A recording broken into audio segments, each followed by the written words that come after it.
मुझे बोलना तो कम आता है, गाना ज़्यादा आता है, लेकिन प्रयास करूंगा टूटे शब्द बोलने का। आप लोग फिल्टर करके उसे समझने का प्रयास करेंगे। मैं गजेंद्र, नागपुर से।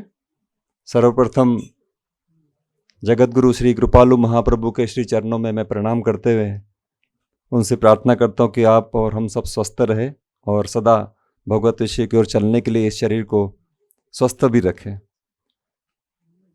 ये जो संस्था का निर्माण हुआ है, जगत गुरु श्री कृपालु महाप्रभु के प्रेरणा से ही, और जो महाराज जी ने जैसे अपने जीवन में सेवा के कार्य की है, उनकी भी यही इच्छा थी कि उनके जाने के बाद भी ये कार्य चलते रहे, और यहाँ पर वो हम लोगों ने देखे ही है, उसका लाभ लिया ही है और निःशुल्क भी लिया है, और ऐसे स्थान पे लिया है जैसे स्थान पे बनाना इसके लिए कोई व्यक्ति 100 बार सोचेगा। इन पहाड़ियों के वादों में इतने सुंदर, मुझे तो कल जब बताया शिव भैया ने कि कल आखिरी है, तो मुझे एक सेकंड के लिए तो बड़ा अजीब लग रहा था कि अरे हमें यहाँ से जाना पड़ेगा। अभी मैं आपको बता नहीं सकता, क्योंकि जब लाभ मिलता है कोई और कुछ सीखने मिलता है तो ऐसा लगता है कि अरे ये अंतिम दिन क्यों आ गया है। तो हमेशा हम सभी को भी हरि गुरु से लाभ भी लेते रहना चाहिए, और स्वास्थ्य के विषय में जो यहाँ बताया उसका तो हम लोग सब फॉलो करेंगे ही। और यहाँ पर जो सीखने मिला शिव जी भैया से, जो हमारा ज्ञान कुछ लुप्त हो जाता भगवत विषय के, वो भी उन्होंने सुनाया। और यहाँ के चौहान साहब और डॉक्टर बलवंत भैया ने जो अपने प्रभुत्व के द्वारा हमको इतना अच्छा चेताया है कि शायद मुझे लगता नहीं कि हम में से कोई योग करना छोड़ेगा, या भोजन में जो उन्होंने परहेज के बारे में, चाय छोड़ना और प्राण शक्ति कैसे हमारी बढ़े, तो हमारा दिन रात वही चिंतन रहेगा। मैं इसके पहले भी कई 5-7 जगह गया हूँ, लेकिन मुझे वहाँ से सब कुछ उल्टा मिला है यहाँ पर, और वो उल्टा इतना काम कर रहा कि मैं समझता था कि भाई थियोरेटिकल नॉलेज हमें बहुत ज़्यादा पहले चाहिए, वो हमें यहाँ मिला। भला ही प्रैक्टिकल कुछ लिमिट से हुआ, क्योंकि यहाँ पर समय की सीमा भी थी, जगह की भी सीमा है, लेकिन इसीलिए हम लोग यही प्रयास करेंगे कि जैसा मुझे यहाँ लाभ मिला है मैं और लोगों को भी दिलवाने के लिए स्वयं उनको यहाँ लेके आऊँ। और दूसरी बात सबसे बड़ी, मुझे थोड़ा विचार कर रहा था मैं यहाँ पर कि मैं ये माला क्यों पहनाई गई। अभी तक आप लोगों ने सोचा गया कि कोई बता सकता है ये माला हमें क्यों पहनाई गई यहाँ पर?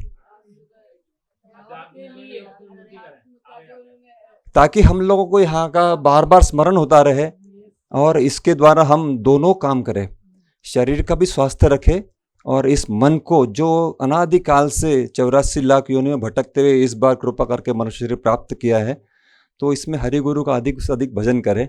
तो कभी कभी भूल जाते, अगर माला जेब में रही तो कभी जेब में ही हाथ घुमा ले, 108 बार राधे राधे बोल दे।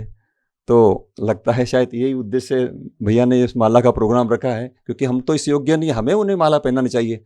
हमारा उन्होंने माला पहना के स्वागत भी किया और माला पहना के विदाई भी कर रहे हैं, ये मुझे और ये लग रहा है। तो ज़्यादा मैं कुछ कहूँगा नहीं, आप सब लोगों ने बहुत कुछ बोल दिया, कहने के लिए बहुत सारी बातें हैं। हाँ, और एक बात है, भगवान ये जब हम कब करेंगे इस विषय में मैं और सोच रहा था यहाँ पर कि हम सब कब करेंगे, जब हम इस ईश्वर की कृपा मानेंगे। यहाँ लिखा है सोचना बार बार, ये जब बार बार हम किसी वस्तु के विषय में सोचेंगे नहीं, तब तक शरीर को भी स्वस्थ रखेंगे नहीं। और उन्होंने बता ही दिया कि शरीर स्वस्थ क्यों रखना है हमें, इस शरीर के द्वारा हम भवसागर से हमें पार भी होना है। तो यहाँ जो हमने शरीर विज्ञान के बारे में सभी स्टाफ से इतने मधुर व्यवहार से सीखा, उसको हम जरूर फॉलो करेंगे। ये मैंने आपको एक मेरे हिसाब से सबसे मेन पॉइंट बता दिया है। अगर हम समझेंगे कि भगवान की हमारी कितनी बड़ी कृपा है, भैया ने सुनाया था, कबहु को करी करुणा नर देही देत ईशु बिनु हेतु सुनहि। इस शरीर को देवता लोग भी चाहते हैं, और भगवान कभी कभी करुणा करके किसी किसी को जीव को देते हैं, वो भी करोड़ों कल्प में, सर्वेशु कल्पेशु कहा जाता है। तो उसका अगर हम महत्व समझेंगे, हमें कोई वस्तु मिली है, जैसा बताया था हीरे के बारे में, कांच के टुकड़ा समझ कर हम रखते हैं, तो हम जरूर ऐसे बातों को अगर समझेंगे तो शरीर का ध्यान भी रखेंगे, और इसको इसी जन्म में भगवत पथ की ओर कुछ सीढ़ियाँ तो हम आगे बढ़े, फिर अगली बार और देखा जाएगा। सबको राधे राधे।